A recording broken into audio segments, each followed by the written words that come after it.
Okay, we are back on the Friarside chat. Today is March 28th, 2024, which means it is opening day of the MLB regular season. We're stoked to be here. How you feeling today? I am feeling swell, excited, and you're actually on the field with you, it looks like. Yeah, we're getting him ready, Obviously, he's fired up, as you can tell. So we're just ready to go. No, a lot to be excited about. I mean, this series is different than the last. We're not playing the Dodgers, so it's going to be an even cooler litmus test. It's like, okay, you played an all-star team. You Mhm. held on, took 1-1, not feeling terrible. Let's go play. Who do we play? We're playing the Giants for the first series and then the Cardinals after that. And Snell will be pitching at Petco Park. That's, He does like that. oh. Do we have any ideas on what position he's going to be pitching in, though? Because he probably doesn't have the reps yet, yeah? He said he's been staying in shape. I think ideally they go Cobb and then Snell. Like that's what they're envisioning for the future of their 1 and 2. Yeah. But we'll see. Time will tell. Yeah. But anyways, so that was a pretty good little prelude to all the things we're going to be talking about today. We're going to be talking about the series is to come. We're going to be recapping the Korea series a little bit and how the Padres went 1-1. But the first thing that we want to talk about today, it's actually more of a question that I have for you, and I want to get your take on this. So, of course, we talked about in our last podcast, Dylan Cease's trade with the Padres. So now the Yes. Padres have a new ace of sorts, right? But like you just said, Blake Snell's on the Giants. And most recently, just 2 days ago, Jordan Montgomery signs with the D-backs. So lots of crazy news, lots of pitchers shaking up the whole pitching staffs of the NL West. Who knows what the implications of that are going to be?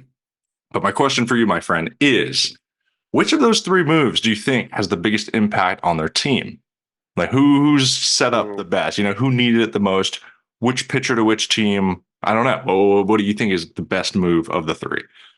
I think there's a lot of arguments for all three. I mean, you add Montgomery to a young Arizona Diamondbacks team that had, what was it, Bott, Mm-hmm. pitching in, Gallen, Fott, yeah, and then, yeah. I mean, that Merrill, obviously makes them Kelly. more formidable in the playoffs with their pitching rotation. You could say that about all three teams because they just all gained potential aces. But for me, if Snell can capitalize and not fall too far off from what he was doing last year, have him pitch at night Mm-hmm. in San Francisco. Long ball's not going to be as big of an option or as big of a thing for him to deal with out there. I mean, there's few places more pitcher friendly than Petco. There are, and San Francisco is one of them. So Mm-hmm. I think they got a good one in him. It'll be interesting to see how he does because my fear was he was going to fall off if we were ever to choose to sign him. That was before all of our financial woes to where it became a non. We don't even have to think about it because it's not going to happen. Mm-hmm. But that being said, I think Snell to SF, he'll have the best year out of all of them.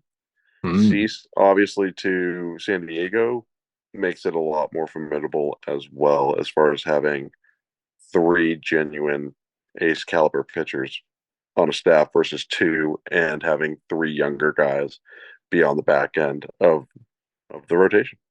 Mm-hmm. Okay. Okay. So you seem like you don't think any which one of them is a trump. It's just kind of they're all good moves, which kind of evens the playing field. It seems like, yeah. Yeah. Well, Kind of. I'll tell you what, if you're an NL West hitter, you're like, come God on, damn it. Yeah, come exactly. on. I'm actually to answer my own question, I think it's the Montgomery deal. I think that's going to be the biggest impact. So you're talking about a All team right. that was All you already, scoring at home, that will be the one that is not going to go well because Vince said it's going to go well. It's not going to go well. yeah, maybe so. I don't know. I just feel like, that's a proven team, right? They proved that they could still be, a bunch of young guys and make it to the World Series. Proven 1 year. Yeah, 1 year, we're calling them proven. I think so. They got I hot at think the anytime you restart. can be an NL champ, you're proving something. You're proving And then you something, but and then you add a Montgomery on top. Come on. all right. All right, we'll see. Time will tell. I don't agree with that one. I don't think they're Okay. proven yet. They Anyways, got let's hot. get They're good. they did. But anyways, enough general NL West talk. Let's talk Padres. Let's talk about the Korea series, of course.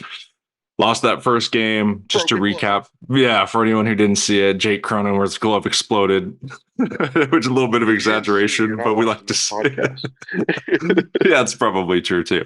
But yeah, for lack of a better term, his glove exploded, which caused, what did he? It just extended the inning, right? It's like would have been a double play out of the inning potentially, Out but of the instead, inning, tied game. yeah, Instead, it was extended inning, two bloop singles, ugh, scores more runs, put it out of reach. I mean, yeah, honestly, I told you this before. I, the momentum was trending LA that after everything had happened. But you never know. Tie game, tie ball game, anything can happen. And that's what it yeah. could have been had his glove not failed him. hmm It was a And that Wilson second glove. game, complete. Oh yeah, I heard a bunch of people like conspiracy theory. They're like, is there a coincidence they treat Steven Wilson and then the Wilson glove explodes? Thought you might like Wilson. that. I know. But anyway, so yeah, that was game one, and then game two, we chased Yoshinobu Yamamoto out of the game in the first inning. So that was interesting for sure. And then Musgrove didn't last long either. I guess no pitchers lasted very long on that second game, right? 15-11. Highlighted there with Machado bomb. That was nice to see. I think it was an absolute tank. Um, what other I've got a takeaways you question got? for you. Okay, what you got? Give it to me. Are you at all concerned with Musgrove? It's early, but are you concerned? Oh, I was kind of bless you. I was start kind off. of a little bit concerned already, and it's like it's not even like a fact. Like I don't think obviously it's still early, like you said. I think it's just going to take him a couple more starts to get sharp again. Um, but like we said, it's not super surprising, right? Like the dude was dealing with two different injuries last year, had like three or four spring training starts, and I don't know. So I'm not gonna hit the red panic button yet, but I'd give him maybe like 2 to 3 more starts. And if those don't go well, then I'm like, all right, change has got to be made. Yeah, I mean, I agree with you. The one thing I kind of disagree with is he's had so much time to get up to game speed because he took off extra games. They were trying to see if he had to ramp up for a playoff appearance Mm-hmm. last year, so it was in the realm of possibilities. Then he ends up deciding to go the route of, a longer. We didn't make the playoffs, so he got to kind of rehab at a pace that was very comfortable, so that he could be ready for game one this year. Mm-hmm. Um, and he just hasn't looked sharp. And anytime any pitcher comes off of an injury, talk about taking time away from the plate. Your mechanics can be tweaked by just not doing the same thing for that amount of time. Yeah. You do run the risk of like, okay, did he create any different habits, maybe not as good habits in his Yeah. recovery or just being away from it? So it's a Yeah. concern of It's mine, possible. but we'll see how it goes. I'm hopeful that he gets back. I think he's blessed and lucky that we won that game 15-11 because if the Yeah. storyline was Yamamoto goes seven, Padres lose whatever to, Oof. whatever, then there's a little bit more spotlight on him for going two in whatever innings he went. Yeah. But luckily Absolutely. the team bailed him out. Yep, very true, very true. I think too, just like, just as far as like the eye test, watching that first start of his, like the spin on the ball still looked pretty well. It was literally just, he was missing over too much over the plate. So, hopefully he can just tweak those things and he can get back to 2022 Joe is hopefully what we're are looking for. Um, Positive note, Jake Cronenworth, yeah, it's true. Huge game, game two. four for Huge. four. Huge. Yeah. Huge. Big game. About X too. Xander Bogarts has been looking real nice this year.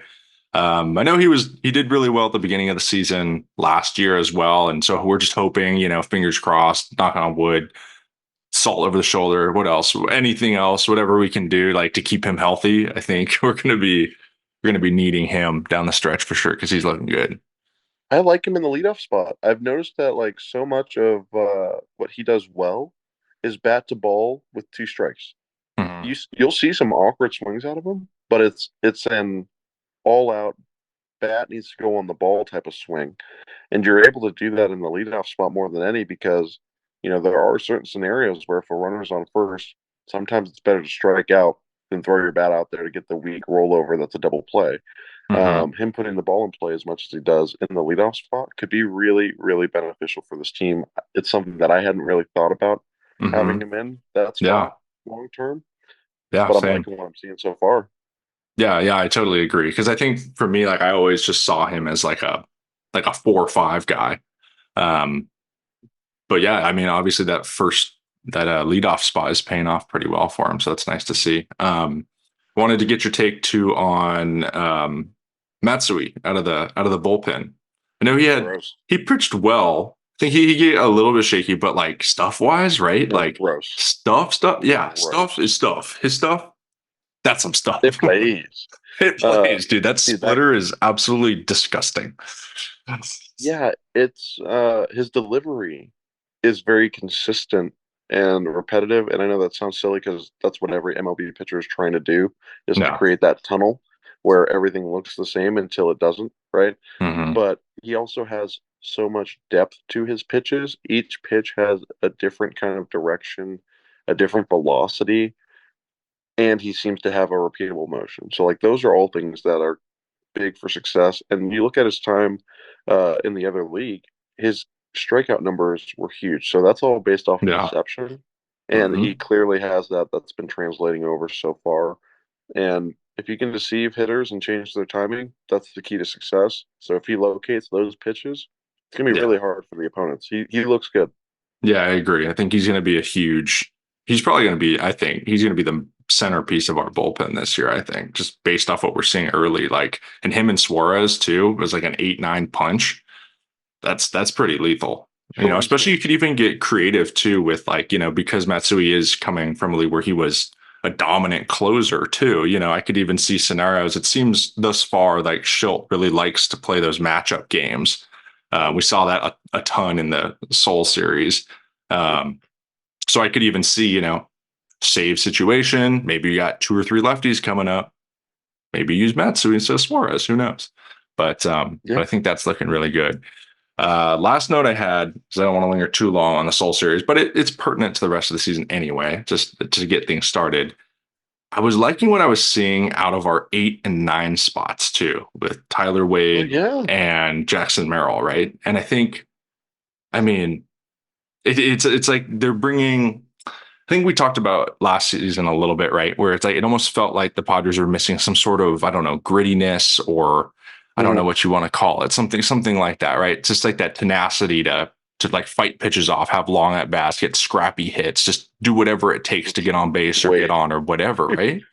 Yeah, and they're just like both those guys are doing that. I think it's really It's nice to cool. see too because they're able to set up the top of the lineup too, right? And with X looking as good as he's doing, having him in that leadoff spot is almost like we were saying having him in a 4 or 5 Four. spot when your 8-9 guys are doing so well.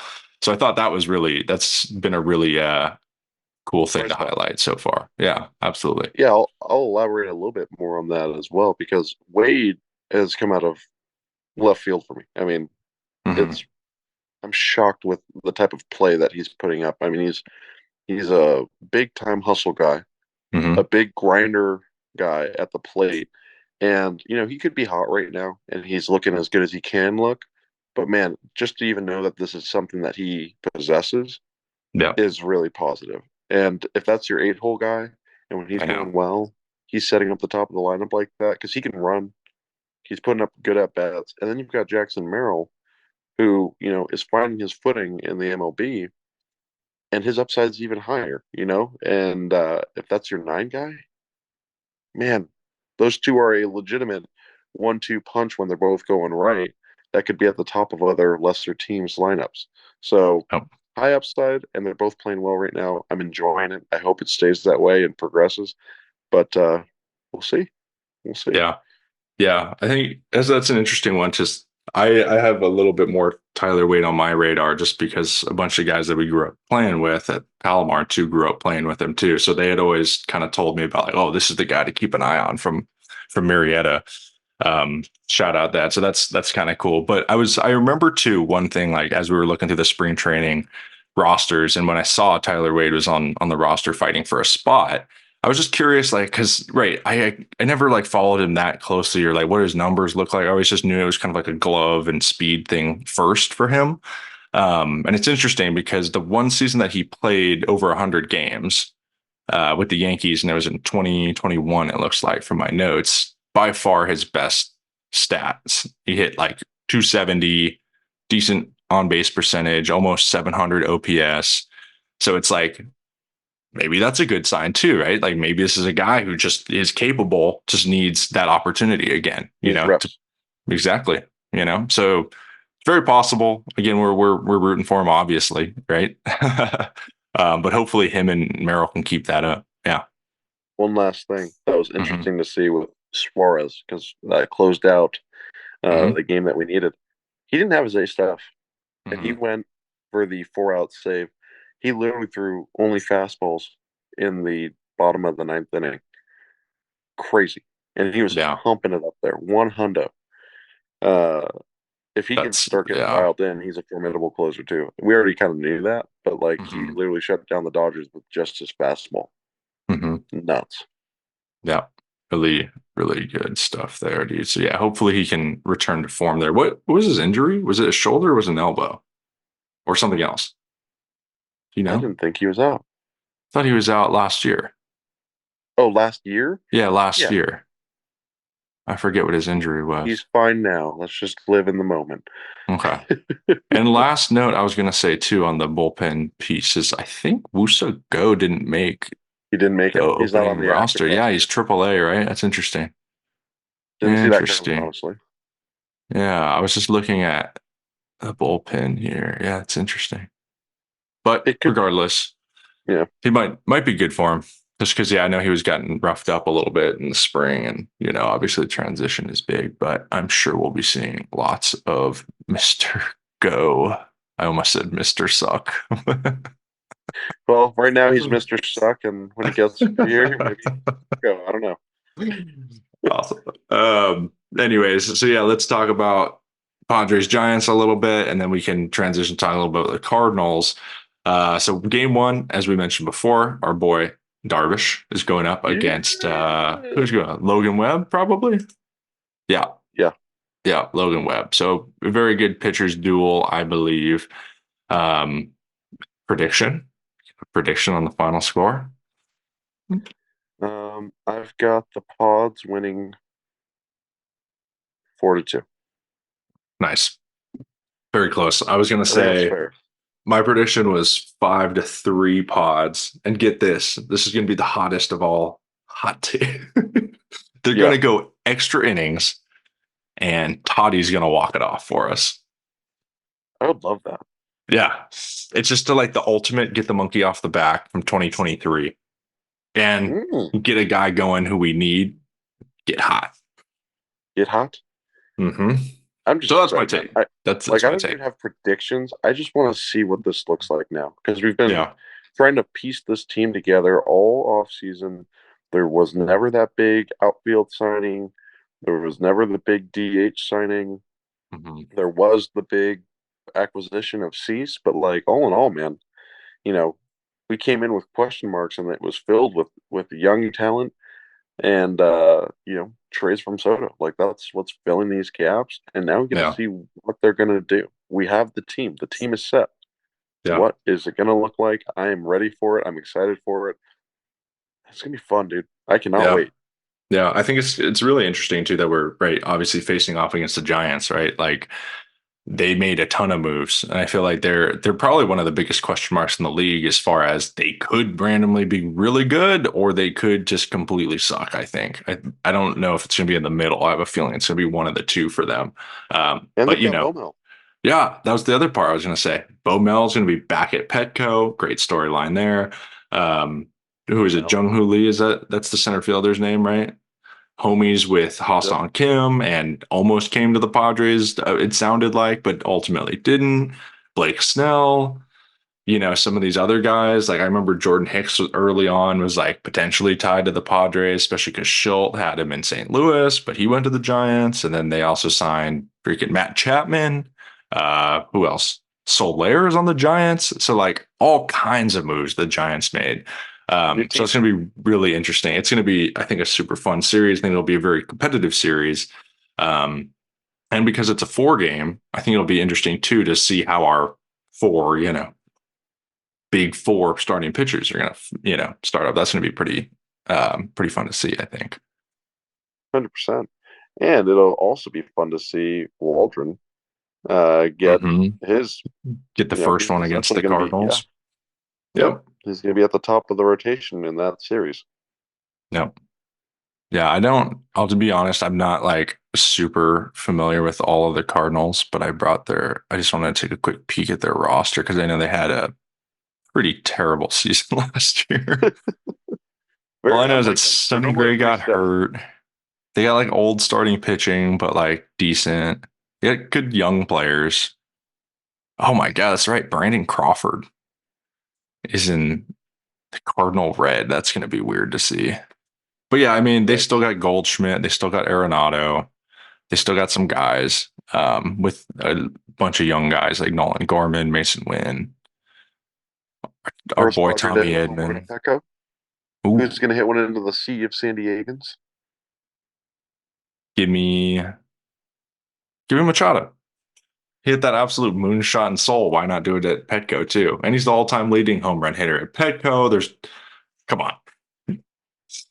Okay. Okay. Between Kim and Bogarts, and I'm going to go Kim. Again, Jim. I took Nice. Kim last time. I was kind of right. He hit one in the exhibition. It was the first That's right. Dodger He home run. did. That's right. I'm Just not when it gonna ride the counts. hot hand. Awesome. Cool, dude. Well, anyways, at this point, by the time that we're posting this video, I'm sure first pitch will not be too far away. We will be at work, but we'll be watching, I'm sure. So here we are. We're here. We made it. 2024, about to kick it off. It's going to be awesome. Fireside chat. We're in full swing now. If you're watching the YouTube video, you probably see that this is actually our first remote virtual setup. You'll probably be seeing a lot more of this on that. And if you're not watching on YouTube, you're just listening to the audio, then you don't care and it doesn't matter. So that is what it is. Hey, But first side look. that's right. First side look. PS. That's right. All right, dude. We will catch everybody next week after these two series.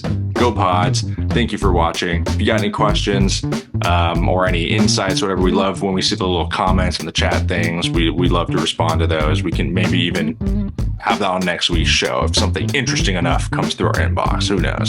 Tell us we suck. Yeah, that works too. Engagement is engagement, baby. All Go right. Pods. Cool, dude. Go Pods. Later.